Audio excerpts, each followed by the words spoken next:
kasih karunia dan damai sejahtera dari Tuhan Allah Bapa kita, dan dari anaknya Tuhan Yesus Kristus menyertai kamu.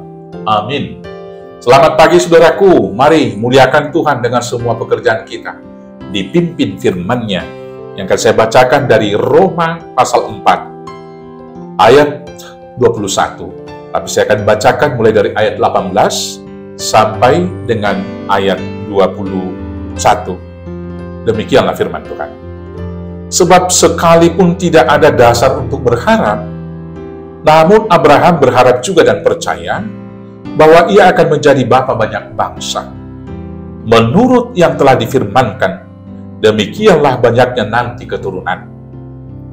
Imannya tidak menjadi lemah, walaupun ia mengetahui bahwa tubuhnya sudah sangat lemah, karena usianya telah kira-kira 100 tahun, dan bahwa rahim Sarah telah tertutup. Tetapi terhadap janji Allah ia tidak bimbang karena ketidakpercayaan, malah ia diperkuat dalam imannya, dan ia memuliakan Allah dengan penuh keyakinan bahwa Allah berkuasa untuk melaksanakan apa yang telah ia janjikan. Demikianlah firman Tuhan.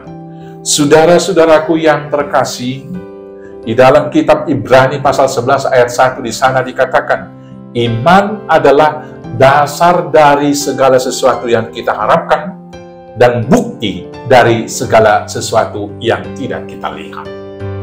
Kalau menurut rumusan logika, rumusan itu adalah abstrak, tidak dapat dirumuskan, tidak dapat untuk diurai, tidak dapat dijelaskan. Maka demikianlah iman itu. Berkaca kepada Abraham di sini yang sudah berumur kira-kira 100 tahun.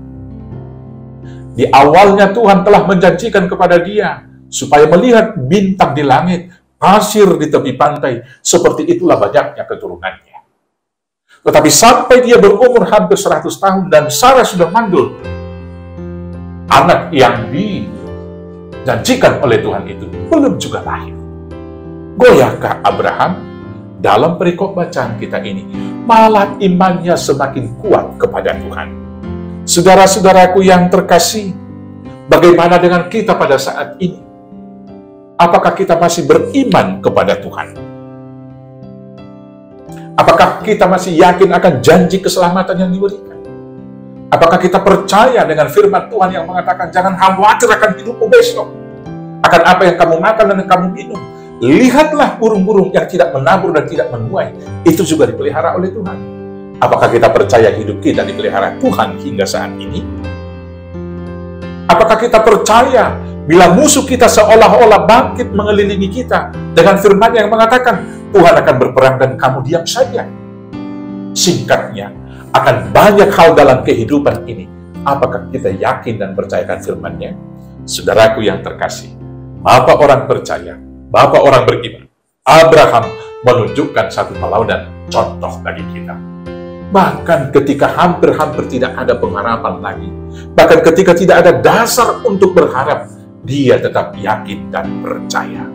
Maka karena itu saudara-saudaraku yang terkasih, apapun yang kita hadapi pada masa sekarang ini, walau kesulitan sudah sampai membubung bahkan ke ujung hidup kita, tidak ada lagi kesempatan untuk bernapas, hampir tidak ada lagi dasar untuk berpijak, untuk berharap. Yakin dan percayalah bahwa bagi Tuhan tidak ada yang mustahil.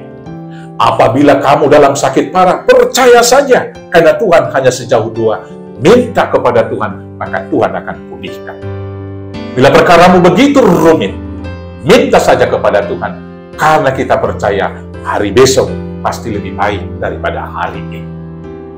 Bila kamu dalam situasi kesedihan yang sangat, karena persoalan pribadi, keluarga, dan lain sebagainya, berserah saja kepada Tuhan dan percaya, karena hanya Tuhan Yesus penghibur dan sahabat yang sejati. Saudara-saudaraku yang terkasih, percaya sajalah kepada Tuhan. Firman Tuhan berkata di dalam Roma 12 ayat 12, bersukacitalah dalam pengharapan, sabarlah dalam kesesakan, dan tetaplah berdoa. Selamat hidup beriman kepada Tuhan. Tuhan Yesus memberkati. Amin. Kita bersatu dalam doa. Terima kasih Bapa yang baik, karena janjimu adalah iya dan amin. Tidak sekalipun Tuhan mengingkari janji yang sudah Tuhan ucapkan. Sebagaimana janjimu kepada hamba-Mu Abraham, maka itulah yang menjadi dasar kami untuk berharap kepada Tuhan dalam segala situasi dalam kehidupan kami. Kiranya Roh Kudus meneguhkan kami agar senantiasa teguh beriman kepada Tuhan dalam semua situasi kehidupan ini. Maka biarlah Tuhan iman itu menjadi modal kami menjalani kehidupan menyongsong kedatangan Kristus kedua kali. Hanya di dalam nama Anak Yesus Kristus, Tuhan Juru Selamat kami yang hidup. Amin. Selamat beraktivitas, Tuhan Yesus memberkati. Horas, horas, horas.